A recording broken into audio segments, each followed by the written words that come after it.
Awit 131.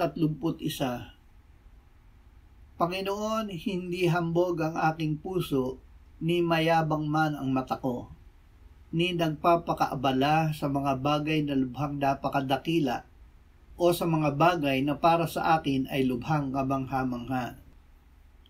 Tunay na aking pinayapa at pinatahimik ang aking kaluluwa, gaya ng batang inihiwalay sa dibdib ng kanyang ina, gaya ng batang inihiwalay ang aking kaluluwa sa loob ko.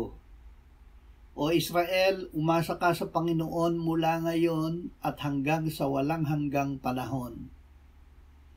Ang pagpapakababa at pagtataas. Ang pagpapakababa sa harapan ng Diyos ay pagpapahayag sa Kanya ng ating mga kasalanan at pananampalataya at pagtanggap sa Kanyang anak na si Jesus na tagapagligtas at Panginoon. Ang bunga nito ay ang bagong pagsilang, ang pagbabago tulad ng isang munting bata.